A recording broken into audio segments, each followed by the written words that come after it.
Assalamualaikum warahmatullahi wabarakatuh.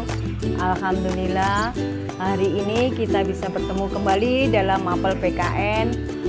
Insya Allah hari ini kita sehat dan selalu menjaga kesehatan.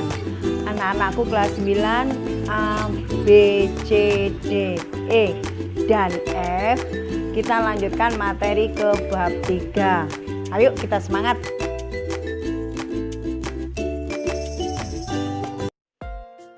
Kita lanjut ya anak-anak kelas 9 masih tetap di bab 3. Kita buka bab 3, ada bentuk dan kedaulatan negara Republik Indonesia. Ada apa isinya bentuk dan kedaulatan negara Republik Indonesia? Kita buka lagi. Bentuk dan kedaulatan Republik Indonesia terdapat pada pasal 1 Undang-Undang Dasar 1945 yang isinya 1. Negara Indonesia adalah negara kesatuan yang berbentuk republik. Republik artinya kepala negara, seorang presiden sebagai kepala negara dan kepala pemerintahan. Kedua, kedaulatan berada di tangan rakyat dan dilaksanakan menurut Undang-Undang Dasar.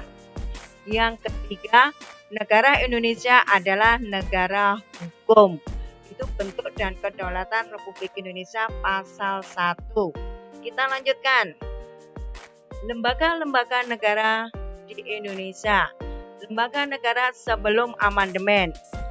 Yang pertama urutannya adalah Undang-Undang Dasar 1945 sebagai hukum dasar tertulis tertinggi. Kemudian di bawahnya ada MPR. MPR adalah wakil-wakil rakyat tertinggi. Kemudian bawahnya ada BPK, DPA, MA, Presiden, dan DPR. Yang di bawahnya MPR sebagai lembaga-lembaga tinggi negara. Kenapa MPR dikatakan sebagai lembaga tertinggi negara? Karena MPR memilih presiden. Kalau DPR dan DPA dipilih oleh rakyat. Kemudian lembaga-lembaga negara sesudah amandemen atau setelah amandemen. Undang-Undang Dasar 1945 masih hukum dasar tertulis tertinggi. Jadi peraturan perundang-undangan tidak boleh bertentangan dengan Undang-Undang Dasar 1945. Kemudian MPR-nya turun menjadi lembaga tinggi negara, bukan tertinggi.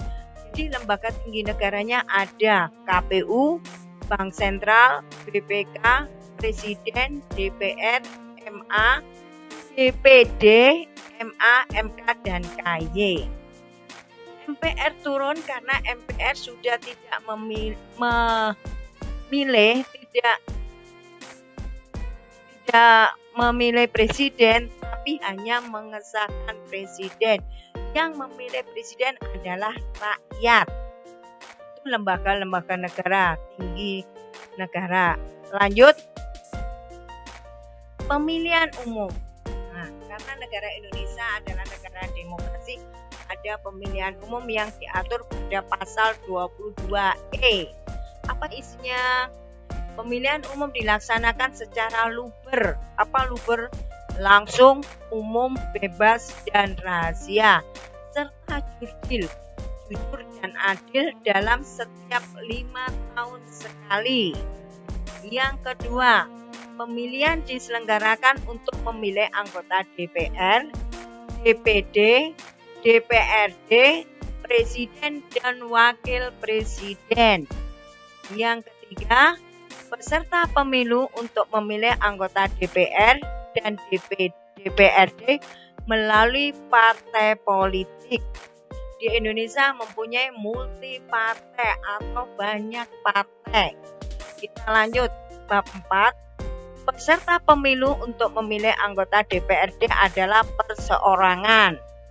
Lanjut lagi, pemilu diselenggarakan oleh suatu komisi pemilu yang bersifat nasional, tetap, dan mandiri. Kita lanjutkan. Ketentuan lebih lanjut tentang pemilu diatur dengan undang-undang. Kita lanjutkan lagi, apa aja ini adanya asas-asas dalam pemilu. Yang pertama, langsung, artinya bahwa rakyat sebagai pemilih memiliki hak untuk memberikan suaranya secara langsung sesuai dengan kehendak hati nurani tanpa perantara. Jadi rakyat langsung datang ke tempat TPS untuk mengambilkan hak suaranya. Lanjut, yang kedua, umum. Artinya bahwa semua warga negara yang telah memenuhi syarat-syarat sesuai peraturan perundang-undangan berhak mengikuti pemilu. Tidak membedakan jenis kelamin, suku, agama, ras, dan pekerjaan serta lain-lainnya. Yang ketiga, bebas. Artinya semua warga negara yang telah memiliki hak dalam pemilu memiliki kebebasan untuk menentukan pilihannya tanpa tekanan dan paksaan dari siapapun. Kita lanjutkan. Asas-asas dalam pemilu masih ada rahasia. Artinya memberikan jaminan bahwa para pemilu yang melaksanakan haknya dijamin bahwa pilihannya tidak akan diketahui siapapun dengan jalan apapun. Jadi rahasia. Kita lanjut. 5. Jujur. Artinya penyelenggaraan pemilu, aparat pemerintahan, peserta pemilu, pengawas pemilu, pemantau pemilu harus bersikap dan bertindak jujur sesuai peraturan perundang-undangan.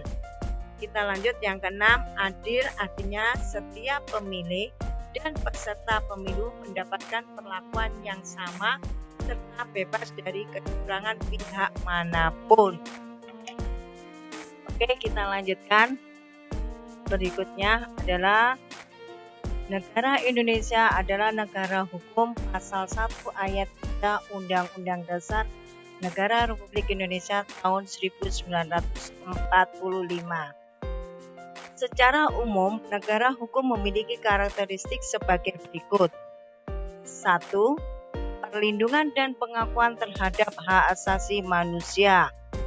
Kedua, sistem peradilan yang bebas dan tidak memihak. Ketiga, legalitas dalam arti hukum itu sendiri. Keempat, terdapat pembagian dan pembatasan kekuasaan dalam penyelenggaraan negara. Itu terdapat dalam pasal 1 ayat 3 Undang-Undang Dasar Negara Republik Indonesia tahun 1945. Kita lanjutkan. Pelaksanaan kedaulatan rakyat di Indonesia. Di Indonesia sesuai ketentuan Undang-Undang Dasar Negara Republik Indonesia tahun 1945 memiliki lembaga-lembaga negara sebagai berikut. Yang pertama, lembaga legislatif DPR dan DPD adalah lembaga yang memiliki kewenangan membuat undang-undang berdasarkan pada pasal 20 Undang-Undang Dasar Negara Republik Indonesia tahun 1945. Yang kedua, lembaga eksekutif adalah lembaga presiden dan wakil presiden. Adalah lembaga yang memegang kekuasaan melaksanakan undang-undang berdasarkan pasal 4 ayat 1 Undang-Undang Dasar Negara Republik Indonesia tahun 1945. Yang ketiga adalah lembaga yudikatif. Adalah lembaga yang menjalankan kedaulatan rakyat dengan penyelenggaraan pengadilan yang menjunjung nilai keadilan dan kemanusiaan pasal 24 Undang-Undang Dasar Negara Republik Indonesia tahun 1945. Lembaga yudikatif dimiliki oleh MA, MK, dan KY. Kita lanjutkan. Sistem kerja BPK, Badan Pemeriksa Keuangan. Yang pertama, melakukan pemeriksaan keuangan negara. Hasil pemeriksaan diserahkan kepada DPR, DPRD, dan DPD. Seperti contoh ini. Yang ketiga, memantau tindak lanjut pemeriksaan BPK. Setelah itu, melaporkan ke aparat penegak hukum jika ditemukan unsur-unsur pidana. Kita harus melalui jalur hukum karena negara Indonesia adalah negara hukum. Kita lanjutkan lagi. Kekuasaan kehakiman pada pasal 24 Undang-Undang Dasar Negara Republik Indonesia tahun 1945. Isinya antara lain kekuasaan kehakiman ini meliputi yang pertama, 1. Kekuasaan kehakiman merupakan kekuasaan yang merdeka untuk menyelenggarakan peradilan guna menegakkan hukum dan keadilan. Yang kedua, kekuasaan kehakiman dilakukan oleh sebuah Mahkamah Agung dan badan peradilan yang berada di bawahnya dalam lingkungan peradilan umum, peradilan agama, peradilan militer, peradilan tata usaha negara, dan sebuah mahkamah konstitusi. Yang ketiga, badan-badan lain yang fungsinya berkaitan dengan kekuasaan kehakiman diatur dengan undang-undang. Ini adalah kekuasaan kehakiman terdapat pada pasal 24. Demikian anak-anak bab 3. Terima kasih. Saya mohon kepada anak-anak disimak, di like. Oke. Assalamualaikum warahmatullahi wabarakatuh.